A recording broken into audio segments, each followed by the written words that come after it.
Okay, hello. Let's get started. Only a couple of minutes behind schedule. Had to get an emergency cup of tea. You know how it goes.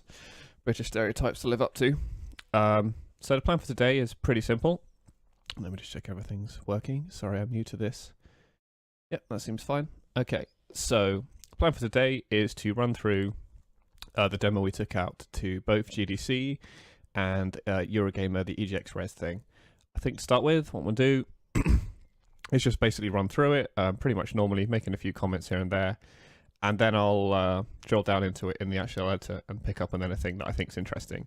In the meantime, if anyone's there and they want to shout out about something else they want to see, then that's fine too. So let's flip over to the game. So, as it's kind of developer focused, I'll talk about it. This menu was kind of a pain. It's kind of a hybrid of both sequencer and some of the normal UI elements. What do they call it? I've forgotten it. It'll come back to me. But what Unreal uses for UI, so we kind of use them together, and you end up with situations where different things take control of the camera. It's actually got its own player controller, which is different to the actual in-game one, so that lets us do a few different things with the binds with the pad. Also made this little video player thing. I say I made it. It's just kind of using all the media resource stuff that Unreal Engine has, and then putting it into its own widget. That's the word I was looking for. Putting it into its own widget, and then just wrapping some controls around it. Right, so let's get back up here and actually get into the demo. So I should point out, there is no audio at the moment. That's something that's obviously we're working on, but there's nothing to be displayed yet, so don't worry if you're not hearing anything. Right, so this demo is kind of like a combination of a lot of our attempts to make something that people can actually understand. Like we try and explain the controls to them gradually. Our first attempt, we kind of just threw you in and went, there you go, this is our game. Partially intentionally, I'm not going to lie, just to see what would stick and what wouldn't. Some of it certainly wasn't intentional, so we start with all these prompts and stuff to show you what to do, and of course we do that classic Metroid thing of you go left rather than right, because amusingly, like it does actually, a lot of people just start heading off in this direction first. But anyway, so we build up what we hope you learn. So you've got your basic jump there, and then you'll end up climbing up to this, and then the classic little crouch, oops, which I never hold, but you're supposed to. Oopsie. And you can see we've also got these sort of very Dark Souls style area billboard things. What would you call them? I don't know, but you know the kind of things. We've set up little trigger volumes, and that's actually linked to a Excel sheet that kind of picks out the right area. Should help us out later. So it's things like this where we're trying to gate the player and make sure they've picked up a few sort of things about how we want you to play. Like for example here, if you don't do the right kind of jump, you'll end up falling down here. And the intention is, even though we broke it a little bit, the intention is that the only way you can get across this gap is to use the jump we're kind of encouraging you to use. And we're finding that most people would want to do that with anyway, but you know, you never know. So we do that, and we climb up here. And then by this point, hopefully you're starting to think, this is boring, how do I move faster? And then that's when we tell you. So you've got a space where we expect you to run along here. We've got a little save checkpoint thing there, which we can go into later, but that's pretty straightforward. It's one of the few things I don't think we had to tutorialize at all. People picked up on that straight away, which was a relief, because even though it seems obvious, everything seems obvious to us when we're making it, so it's a relief that that needed no further explanation. So anyway, the thinking is that people will just kind of run along here, and then you'll get to this point where you've got some other cool stuff. Another problem we're having with a lot of the game is, again, in hindsight, it's pretty obvious, but people, once they'd seen the action carried out once, they'd understand how to do it. So a lot of times people would be like, I don't understand what's supposed to happen here. And you'd pick up the pad and you'd show them, they'd be like, oh, I get it. And they never have trouble again. So we've got this little ghost thing here, which obviously lots of games have them, but I was most inspired by playing Titanfall 2, which if you haven't played it, you really should. Even if you don't like that kind of game, if you've got any interest in sort of game development, it's one of the best, smoothest tutorials I've ever seen, really. It's fantastic. Anyway, so we put a lot of these in, and it really helps. And this is something we added recently-ish, where before we used to have quite a, admittedly, kind of vague way of dropping through surfaces. I don't know if you've played any sort of other classic platforming games where you've got platforms that you can just phase through and drop through. We'd always call them drop throughs. That was causing us lots of issues, and to be honest, mechanically it wasn't very satisfying either. Something like this, it's another excuse for a great animation, I think. Sorry, I'm just checking something. It's another excuse for a great animation, and you have a much more explicit state. You know, you're above, you're holding on, you're below, and vice versa. So that's nice. So moving along here, again, this is actually probably, I think this probably was the first ghost we threw together, because even though wall run is a pretty obvious maneuver, lots of people would think that maybe they had to jump over these stairs, or they had to sort of do something else other than literally just run at the wall. That's all you need to do in this situation. So again, with the button prompts, I'd love those to be animated, but for now we find that's enough. So you run up here, and then hopefully you realize, oh right, okay, I just grab onto this. And this is another interesting one where, so we're trying to reinforce this particular kind of jump, which is this, as we're calling it, like a high jump. We've used loads of different words, but this one seemed to sort of resonate with players when we're watching them. We just want you to do this. It doesn't seem that hard. But this gap used to be quite a lot bigger. And I think whenever you give players an opportunity to have a run up to something, they're always going to assume they need to use it.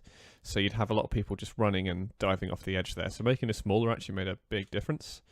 So anyway, we'll go up here, and then here. What I like about this is that I deliberately didn't do it there, but if you've played this before or you're kind of switched on, you know that you can press up to grab the ladder, so you could do the jump, grab the ladder without even touching the floor. So I like the idea of, you know, I hope that people play this game multiple times and maybe there are speed runs or whatever, and rather than have a separate tutorial that you might opt to not do, I'd like you to do this every time. But you know what, if you're really good, you're going to figure out these little shortcuts. So yeah, then we introduce ladders to you. Not an amazing concept, I admit, but something you need to know how to work. Interesting thing as well, no matter how hard we try, these things just seem way too interesting to people. I think people don't read these as foregrounds, so there's going to be some artwork to do there. But it doesn't do anything, but people are fascinated by it.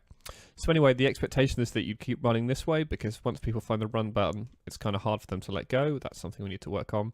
And you'd see this, and you'd be like, ah, okay, well, again, the timing of this was tweaked, but we'll do it, you know, forever. But the idea is that you could hopefully be running, see that, and then just go straight into the slide. Again, you'll notice on that side, we try not to have too many details that stick out. Well, by that I mean things like this. It's very hard to restrain the artists in this regard, because they really want to put in all these little details, and of course it makes things look better. But the problem is at the start, you really want to minimize the amount of options you're actually giving to the player, because otherwise they're not focused. You can't frame up a situation where you want them to go, hey, do you notice this thing? I want you to see this and only this. So this is, you know, something we learned messing around with it. Same with this as well. So we want to tell you about this mantle down, so we have to make it that you can't really do anything else. You can mantle down here. Oops. Oh no. This is where I would normally point down at a little pre-alpha build thing, because hey, you know, bugs are still a thing. So you can do this, and then you can do that. So we're just showing you that there you've got quite a lot of horizontal movement, and we put that block there to, well, literally block you from moving any other direction. And this is another thing where I like to time this a bit differently, but we go, hey, this is the other type of jump, the longer jump. And the hope is that, again, if you're switched on or you played it before, you nailed this first time. And if you don't, then we have a sort of a fairly quick loop back. Well, we hope it's fairly quick. It's certainly quicker than other options. So you can come back around here, and we have the separate ghost tutorial down there. And then, you know, you're kind of back on your way to give it another go. It's about as short as we could make it without literally teleporting the player. And I feel in that situation it's kind of unnecessary, so we don't do it. This here, I admit, needs some work. I think it looks gorgeous, and I should point out for anyone that doesn't know, I'm in no way involved with the art, so anytime I praise the art, it's not me saying how great I am. I think this looks fantastic, but I think we're seeing that people aren't sort of realizing that this is that the waterfalls are all background, and also because it follows a lot of fun jumping stuff, a lot of people just jump and fly off into the distance. But what we're trying to show off here is some nice water effects, show that you can pan the camera around, because that's less typical for this kind of game. And also, unfortunately, it was most people's first opportunity to see that you can die by falling, which is a shame. But it's true, you can. I'm not going to show it because I'll probably accidentally do it later. So now we go and we reinforce this our climb down thing. The interesting thing is I noticed a lot of people, because they couldn't see the floor, would try to aim for the edges of this cave, which made sense to kind of break their fall, but trust me, it's not necessary. Famous last words. There you go, it's not necessary. So this guy's a little scripted dude, which we hoped a lot of people would notice, but we didn't. It's just a little volume, we can come back to that. And we've got our little hiding spots. I hope still work. And there's a clever little outline there. That again is down to art. I wish I knew how it worked. If anyone's interested, I can definitely find out, but it's not the focus, so I'll leave it. So there's a lift over here, which on reflection I think probably looks a little bit too similar to the other wooden stuff around it. I think you noticed that a lot of people would climb onto it, run off the other edge, and then yeah, just kind of have to wait for it to come back down. I think what we're going to do is, if you see here where the button is lower right, I think we'll probably just flatten that off. So you've got no option but to use it correctly the first time, and then you'll kind of appreciate what it is. So again, a bit of reinforcement here of crouching. And you'll notice here that, see there's a wall run here, and we bring up the controls straight away. Maybe it's the next one that there's a delay. We basically start to delay, then we sort of set up a cadence, because hopefully people are starting to learn the controls. Is this one? Maybe it's a little bit later. Hey, I'm so used to the controls, I can't remember when we start fading them out. But the idea is that gradually you're hoping the player's going to understand the controls, because you're building up this cadence. If we show you one thing, we show this other thing. I learned that it's very unimaginatively called the spacing effect for teaching people. So you teach them one thing, then another thing, then the first thing, and there's a certain cadence to it. And you can tell when we've got it right and when we've got it wrong. And I think for the first half, we kind of got it right. People would learn all the different things we wanted to do. And here's another example of, actually I have to show off something. I love the way the water falls off their head there. So this is another example, a minor one, but I just kind of want to show you kind of the aim for our game of how we want it to be skill-based, even when it's at the tutorial. If you remember the slide from earlier, then, you know, you can do this. A small time saving, but it feels cool, and hopefully, you know, you build those up over the start of the game, it's going to make a significant difference. So what we have that switch there for is to show that we've closed these. Amusingly, we've made these grates a lot thicker, but sometimes people still just don't notice them. So hey, you know, back and forth. I think it's a classic platformer situation, isn't it? Trying to reliably inform the player what's foreground and background. So I think we're mostly winning, but there's a few items like that there's still work to do. So we normally run across here. So this is, trying to think, we spent quite a bit of time on this. Again, something that seems obvious but wasn't the first time is that anytime someone sees this ramp shape, even if it's not quite as plain as we made this one, they want to run up it. So this is something we kind of harnessed here and went, okay, well, you can have that. And then again, we've got this quite extended ghost, so you can understand kind of the two things you're layering together. So the only issue we have at the moment is something you don't have. The problem with first person ghosts is if you start doing the move as well, it's kind of confusing when the two overlap each other. I suspect there'll be some kind of fancy shader or something. I say shader, what I mean, material or something like that that we can use to, you know, just pan those things apart. So like hide the ghost when the player is likely to be on top of it. But anyway, so we hope you get that. And then we come to the part that most people had the most trouble with. And I sort of understand why. It was kind of painful to watch, but useful. I had to really restrain myself. So what most people would do here is, I'm not going to die because loading takes quite long, is they would do this, and they start developing this nice rhythm, and you see we've got this ghost that triggers nearly instantly there. Unfortunately, people would just run, so they're already running, and they might see the first frame of that ghost, they jump, and then they fall down this hole here, and they die. The thing that I found surprising, even sort of when I anticipate how a player, because you've got to remember these people that we've seen playing it are in quite stressful environments. They're in, you know, booths in the middle of loud areas of that, so they're not giving it the same kind of attention they give it at home. That's actually useful for this thing. But I was amazed that people would die here like 3 or 4 or 5 times without trying anything different. And there's a lot of factors at play here. Something I want to talk about more later, but for now, the basics of that. A lot of people probably didn't even realize that this was here at all. So they're not even registering that as a target. having this half-broken platform was meant to sort of make people think, oh, I don't go that way. Unfortunately, I think most people just interpreted that as, oh, I better jump right at the edge so I'll catch it. And also, we don't have as much control over our camera yet as we'd like. So this is a situation where I'd want to sort of, just nudge the camera towards this thing. But I think it's a combination of nudging the camera towards the thing, probably removing that platform. And also, my gut feeling is we probably need to do something just here, like literally as you come up here, just to slow you down. I can't think of the art excuse, which is of course the classic debate, but something that would maybe make you crouch for like a second or two. Because I realized that the problem wasn't as bad as I thought, because after I'd watched these people die 3 or 4 times, I'd sort of walk over and be like, hey, if you just stand here, and I want to say, if you just stand here, you can jump to that. But all I would ever have to say is, if you just stand here, and they'd be like, oh, I get it.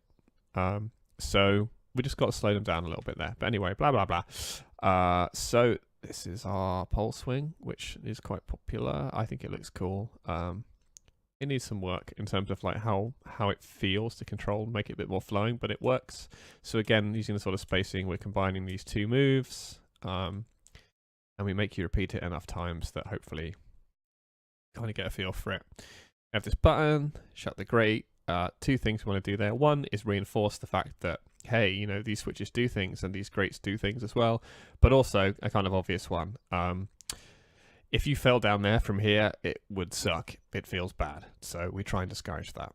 Now this is the bit that's the most interesting in terms of like testing for people, because up until that point, up until this point we've just reached, everything is completely linear.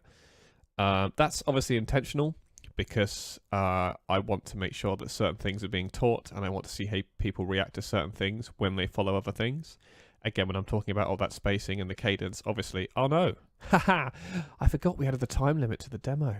But you know what? That would never normally come up. Good times, because we give people a grace if they died and give them a bit more time.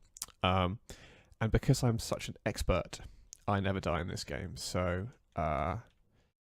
doing things live, it's the best. So I can soon get back there. What was I saying? Anyway, yes, completely linear until that point. So let's just zoom back up there. And what I'll do is I'll kill myself and get more time. So completely linear up until that point, as we can see now. And that means I can sort of see if we've got the right cadence, see if people are learning things. Say, for example, if we have a series of jumps and then we do something else and players forget the other move they can do, well then, hey, we need to bring one forward, that kind of thing. That happened quite a lot, even at this stage, and which is why I'm always saying to the artist, it's like, hey, just bear in mind that this section is going to keep changing. Like, by all means, make it look beautiful, because that's important too, but know that, I will be brutal here in making it work in terms of design, because if we don't get this bit right, no one's going to play the rest of it. It doesn't matter how pretty it is. Okay, so let's just get back over here. I'd say I'm doing a speed run, but you know what? I spent so long recently doing other dev stuff, I actually haven't played it in a while. Certainly not this demo. Okay. And also you can knock this guy out. Oop. Which of course everyone does. None of us do that because we like to be stealthy and we think we're cool, but we're not. And most people just like to knock them out. Which is another thing we're looking at, I think. We've realized that certainly our original idea was that it's like a very hard edge stealth, and I think for the the certain player that wants that is definitely still going to be there. That's the core game that's going to be created, but I think we will allow a bit more of a range of styles of play. Again, like one of our touchstones probably for that particular feature is something like Dishonored. Not quite as broad as that. I feel like that's kind of a bit too broad, if I'm honest, but supporting multiple styles of play. There's one that we prefer you to do, but I think we can reach a happy medium with that. Right, okay, now I'm going to use pro skills. What's the easiest way to kill myself in this room? Wonder if I can. Okay, let's just get moving a little bit. Become a whole different game now. Let's see. I wonder if I can kill myself here. Yes, I'm a genius. Yes, saving and loading and all of this stuff is a huge headache in any game. So our solution is not that robust. We might take a look at it if you're lucky or unlucky enough to have a look. But okay, so as I was saying, the first section is completely linear. This section really isn't. Well, I say really isn't. It isn't at all. Now, what we wanted to see is what people would choose to do here, because obviously there's several options. You can go up here, you can go up there, and you've got these two doors that look kind of inviting and interesting. The interesting thing is, I think probably just by the nature of exactly where the ghost leads you and the kind of angle you bounce off the wall, basically no one went up here. Oops, classic. No one went over this way. And I feel like if we'd had more time, I think we would have done this slightly differently in terms of the demo, not the full game. But anyway, as no one went up here, let's go over here. And it's going to be a fun adventure because I don't quite remember what's here. I think this is basically some of the earlier tutorial stuff. Oops. But now it's kind of optional. So this is kind of like, as you can see, a sort of reinforcement for the wall running and the different jumps. And I always use this as my kind of test bed to see if things feel flowing enough, because it should just feel like one motion, which it doesn't quite yet. Another interesting thing, I think a lot of people think you can go into those. You know what? The more I look at that, the more that totally looks like a door. So we should probably ever think about that. Hey, maybe they've got plans for it, the rest of the guys. So let's have a look. I actually, you know what? I barely remember this area, so it's kind of fun for me the first time as well. So the other thing that changed quite late as well in terms of for demo is I forget the correct terms because it's not literally this, but basically we zoomed the camera out, the like percentage of the screen the pixels fill is smaller. I think that's the way it's done. But basically, like before, it was much more zoomed in. In fact, if we let the video play, you'd be able to see that. And that meant, you know, you had to spend a lot more time panning the camera around, which initially we thought was kind of cool. But as we started to add more AI and as these environments build up like they do now, you kind of feel like, no, let's not do that. Like, I mean, this is great. You can see enough, but not too much. And you can kind of appreciate the sort of wider architecture. So as you can see with this space, like, you know, we're very much out of the tutorial now. I wanted to see what people recognize as viable. Like, as someone who knows the game a bit, I realize this isn't mega secret, but it's not super obvious when you're new to it. I can see this as an obvious opportunity, and that's cool. You know, a lot of this stuff was exploration to just see what people would pick up on and what they wouldn't. Oh, have a look. It's funny, I genuinely don't remember quite what's over here. And we just threw in a lot of the stuff we had available, so you can see, like, we've got some basic AI setups here. And the other thing, oh, he actually heard me. Wow, look at that. Amazing. AI that nearly works. So we got various hiding spots like this. It was the first time we were trying out this highlighting. As you can tell, it lacks polish, but hey, you know, that's to come. Let's just see how far this goes. That's it, I guess. Oh no. So this is one section, which, you know, it's quite nice. It's just got, you know, little section, different simple AI challenges stacked on top of each other. And I wonder if you can. And oh, this looks very dangerous, but cool. Very dangerous. Yeah, well, had that coming really, didn't I? Yeah, so that's that bit. Very few people actually went up there, which I found interesting. I think this is just a case where we didn't have time to sort of handle the transition between sort of hard tutorial and now you're playing the game for real. And that's something we probably could have done a better job of. You know, it's funny, I'm not actually sure how you get back over here. You always have to be the worst at your own game. It's kind of the rules, right? Let's just see if this works. This looks so tempting. It's got to be a thing. Okay, so while this section is cool, it's very pretty and stuff, I don't think it shows off a lot of the other interesting stuff we have to show from the demo. So I'm going to try and hop back over there. Yes, it's funny seeing this in a different order to what I'm used to. So again, this is one of the sort of reinforcement things. It's like a very soft gate. It's like, hey, if you try and do the standing up jump, oh, you don't make it, but you know, you're not screwed. You know, we don't want to punish you very harshly at this stage in the game. Something else I remember that you still haven't got around to teaching people is you can like cancel out of this wall slide, which I always think is kind of cool. Probably needs a little animation or something. Though I'll be killed for saying that, but I think it does. Anyway, let's have a look around here. What we got? Some cool side buttons there. I think they look cool. I definitely think there's going to be some opportunities for some really nice puzzle stuff later, like combinations of running up walls, hitting a button, perfectly timing it to the next thing. And that's a good example of one of the sort of more delayed ghosts there. So we give it a couple of seconds. So again, sometimes players figure it out, but if they don't, you know, we can say, hey, well, we got this. Okay. I'm trying to get over to the other section. I suspect I might not do it in time. But let's just look. But as you can hopefully see, there's a surprising amount of content in this demo. I think when we threw it together ourselves, I say threw it together, carefully, lovingly constructed it ourselves, I think we were surprised how much we'd actually kind of already built. I mean, there's a long way to go. I wonder what happens here. Cool. That's another lovely bug. I won't draw too much attention to it, but it's fair to say that depth sorting is an issue. Okay, cool. So this is the other section I was thinking of. So you've got some fun with the AI here and a button that you can trigger to open those doors you were wondering about before. And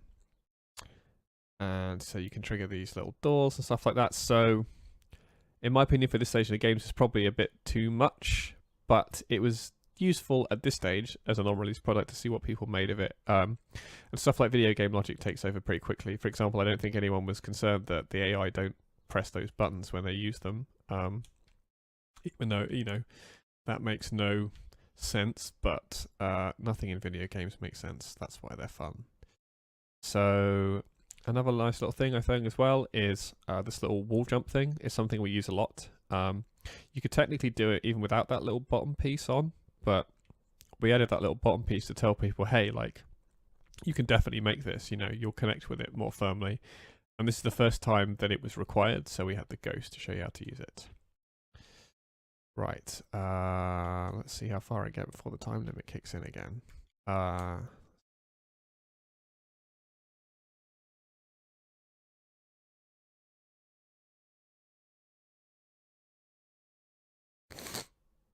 Again, variant of the Great uses the same setup. Doesn't have a prompt, which actually confused a lot of people, unfortunately. But so I like this. It's a quick little section. It's just one AI dude, nice slow moving dude, just to play around with it. It's interesting to watch that people would be really scared by this guy. Like, I think it's also really important to consider like how much threat you consider to be there isn't really important, because I mean, particularly for me, because I designed this guy's AI, so I know how stupid he is right now. But players perceive this room to have a huge amount of threat in it. So they would just fixate on him and end up doing really stupid things. What's over this side? Very long, very dangerous looking jumps. Ah, cool. So we do have NPCs as well. It's early days for them, but we've got some dialogue written for them. And, you know, a little scene built up there. There's a long way to go, but I think they look cool. They certainly add something to the world, obviously. The problem at the time being is that there's not much incentive to really sort of hang around and talk to them. We all very much feel like it should be the kind of Dark Souls kind of thing where, like, if they stop talking, you just go, yeah, I've lost interest now. And we actually have dialogue options for that. So, you know, they are aware of you leaving and coming back. But at the moment, you know, it's hard for the player to sort of understand the quest that we're providing. There's not enough information, but you know, the start is there, right? There's someone, they want you to do something. When you get back to them, they say something else, that sort of thing. This doesn't go anywhere, does it? It's fooled me, and I made it. So this section, obviously, you know, we're just trying to reinforce the old wall jumping. And don't mind me, I'm just going to try and kill myself. Yeah. Because some idiot forgot to remove the demo timer. I mean, I'm demonstrating our awesome post living flow. Right, so back here again. So there's some other stuff up here I can show you that's new as well. I think we may have shown it in one of our little trailers, but I can kind of show what's going on in more detail. So yeah, we should probably, yeah, there's some work to do on the when you've got the big wall jump sections there. We sort of changed the angle of the jump a little bit to make it shallower, and I think it probably makes these, it's just pushing towards kind of a bit tedious if you have to do a lot of it. So what I want to show here is, so sadly, well, this is another example of like how we haven't quite got this right yet, but how I think it's going to be really cool when it's done. So if you spot this sand zombie up here, the deal with him is that he's linked to that urn up there, and as you're going to be looking at it now for like 100 times longer than a normal player would, hopefully, well, actually even I know, and it's not quite clear enough, but you can see there's kind of some sand angling towards that urn. The idea is that the two are linked, so you can't kill him, but you can destroy the urn and he dies, which I'll do in a minute. Unfortunately, yeah, we've got some work to do there. Because you can still do the attack animation, players were convinced that you could kill them. And also, because of the way the animation goes, which I'll show you, it's kind of, your attention isn't in the right place. So hopefully that'll be clear if I just show it off, because it is, again, I'm not an animator or an artist, so I'm not tooting my own horn here, but I do think it looks really nice. So if we smash this, you get the big smash at the pot, and it goes down to him. So the problem with that is, other than, oops, this prompt isn't actually hooked up properly. The problem with that is, all the cool stuff is happening at the pot, the urn, which makes sense, because that's where you are, and that's kind of where we expect you to be looking. The problem is, when you're just seeing that animation float up, what you're not seeing is the trail of sand go to the guy that it's killing and him dying. Most people never realize that they even died. So I feel like that's kind of an animation timing thing, where it should be like, this happens, then you see it transfer to him, then that happens. It's kind of a, you know, like a, I don't know, just a timing thing that haven't quite got my head around. But certainly, basically, no one noticed that it was killing them, which was sad. But we'll figure it out, because I think it's a cool mechanic, especially if we remove one of their senses, like say they're blind and or deaf. So you could combine them with normal enemies, and then you're doing something where, you know, you can make noise for some, and, you know, basically, do you want to, you know, get to the urn straight away and thin out the challenge, or do you want to try and stealth through the whole thing? You know, we always want to give people the opportunity to excel in the game. I say excel rather than show off. You can use whatever you like. So we have a few of those, and also, I forget, we got a few other cool things up here. Got the old lockpick thing, which I'm going to be showing off in a week or two. Because even though in the excuse me, even though in the end this wasn't too complicated, certainly getting there took a while. But anyone who's familiar with that little indie game, Gears of War, is probably familiar with our basis for the lockpick minigame. I think the idea is it's a nice flexible system that people are kind of familiar with, and it doesn't have to fill the screen with UI. And also, crucially, it doesn't work best, well, a pad isn't required. I won't shut up to the rest of the team, I've always been a huge fan of the one in Splinter Cell. I don't know if the new ones have it, I'm sure they do, but definitely the older Splinter Cells, you know, where you rotate the thumbstick around the edge and then press a button. But if you don't have a thumbstick, if you're playing it on PC or you're playing it on something where we can't guarantee that, it's kind of disappointing. And I really want, you know, to be there to do one system that's just great. So here's our bargain basement scripting. This is just a one-off. So we've got this thing where you come in here and you see that guy there, and then as soon as you hide in here, he lights that torch. There is an animation for that, but unfortunately it just didn't hook up quite right. But to be honest, that's probably about as far as I'd like to take scripting in this game. I want to try and avoid too much scripting because I want it to be more systemic, and also I don't like the idea of too much camera control. So here's an example, like the sand does go over to him, but you're not going to notice. Though to be fair, I think audio will help there too, but hey, we've got some work to do. So again, you notice there's a timed delayed ghost there, just in case some people didn't pick this up. Amusingly, this was kind of one where we thought, oh, this is actually kind of tricky, people might not figure it out, but I say tricky, it just less conventional than our other ones, but actually no one had any trouble with this one. So I think it's I think another issue as well, to be fair, which I know comes up occasionally, is that it might feel a little bit too perfect. Like if you see the space above the player's head as they do that jump, it feels a little too Hollywood, bit too convenient. But that's kind of a, you know, something we're skimming across and seeing how people feel about it. And we also have some other NPCs, like neutral NPCs. I think this guy's cool. Our only way to interact at the moment is to attack people, much like real life. So he's cool. I think we've got some work to do there as well, because we really want to minimize the amount of UI on screen, because, well, it's two things, right? One, we don't have a dedicated UI person, so we don't want to have this huge workload. And two, anything you put on screen, you know, is kind of taken away from the pixel art of the game. So the problem is with this guy is, I think we're doing an okay job, but how do we sell the fact that this guy is not a combatant? Like, if I'm here and so I know he can't see me, but he's looking in my direction, how do I know that I'm safe to approach him? Now I know the artists there's no one else on screen to show it, but I know the artists do clever stuff with color scheme. He's in sort of more neutral colors, and I think subconsciously over time that will work. But I still think they might need a little something else. Maybe there's some other design language we can figure out. Another lockpick. Boop.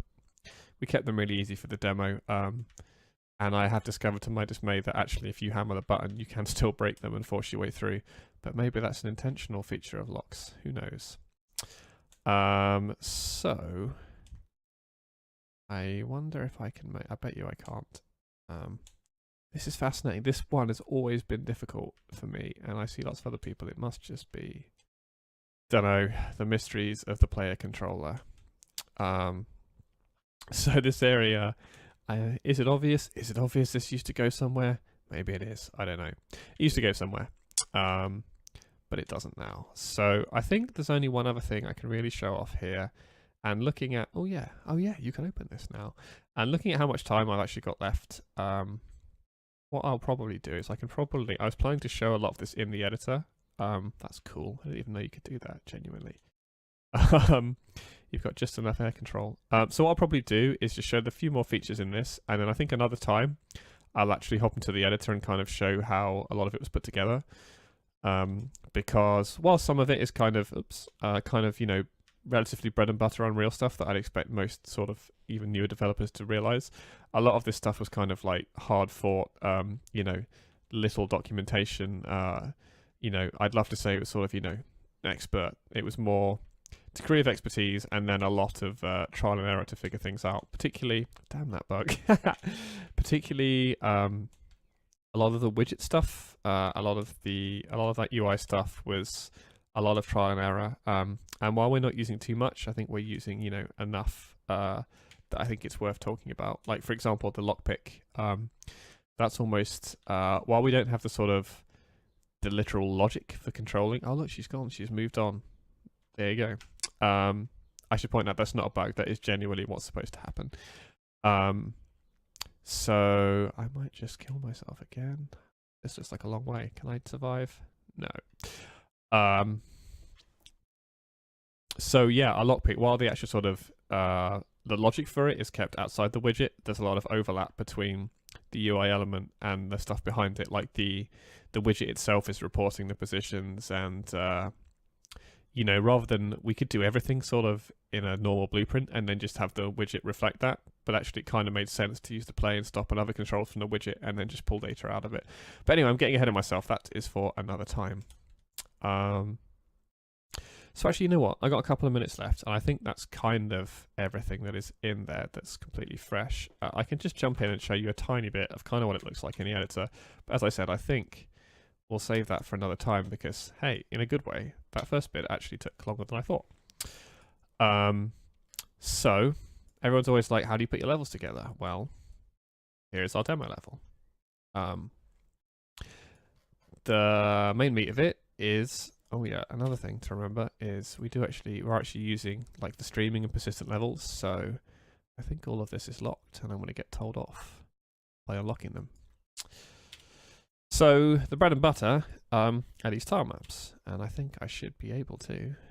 There we go. So yeah, this is the Paper 2D editor, right? So most of the detail you can see is in these maps. And you can see we just have a bunch of layers. So this is like a super quick whistle stop tour because I'll do a proper thing of this later, but I know people always want to see this stuff and we rarely show it. So tile maps is where most things are happening. And then most of the other stuff is in here. So obviously there's a player character, everyone's kind of familiar with that. These objects, which to be honest, I could do, which layer are they in? Are they gameplay? No. What layer are they in?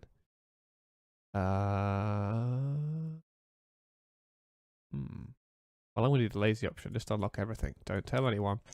So these things, why can I not select that? There's probably a really good reason. They'll become obvious to me later. Oh, there we go. So these tutorial objects, they're actually really complicated, much to my surprise. Lots of elements and lots of ways of setting up in which order they show and the conditions they show. But we can get into that later, another time. But just showing that that's like one of our kind of bespoke, more complicated objects. Excuse me. And so the other thing that's quite commonly asked about, right, is the lighting. So you can see that a lot of it is just pretty standard Unreal lighting. I'm not going to tell you, I'm not going to pretend I know the sort of intricacies of how it works because I don't know them, but I can find out for another stream. But the point is, there's nothing unique we're doing there. It's just application of the sort of normal things. And you can see how our ghosts work, right? They are just literally single frames, and then we play them in a certain order. So all things on reflection, I think I can dive into in more detail later, but I thought it was just good to sort of show you a quick overview of how these things actually work, so you can see kind of how it's divided up. I think, you know what, that's nearly everything we can show right now. Just thinking if there's much you can see from the AI at this point, though obviously I talk about them a lot. I mean, I can just say from this perspective, from like designing them, as in more level design perspective, you can just see that at this stage, right, they have their base behaviors which come through the tree, which I'll bore you with another time. But in terms of actually running them in the game, you just go, hey, you there, please, go to this waypoint, and then this one forever. I think actually, amazingly, I thought I'd have to change this quite a lot. But to be honest, most of the time, because they've got those range of behaviors and we've got a lot of level design stuff going on, you don't actually need them to do a lot more than that, much to my surprise. So let me think, is there anything else? I don't think there's too much else because anything else is going to take too much longer to get into. Yeah. So that's a run through of our demo. As you can see, it's a pretty chunky demo. If at any point in the future you guys want to know anything more about it, get in touch through the normal means, and I will be back on Thursday to do a bit more. I tend to do a sort of more chilled out stream then. It's just me doing some work.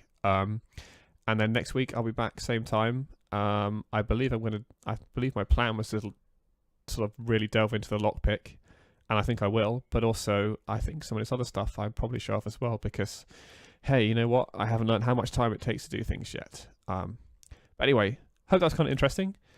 Please let me know if there's anything else you want. And for now, I'm going to go. Goodbye!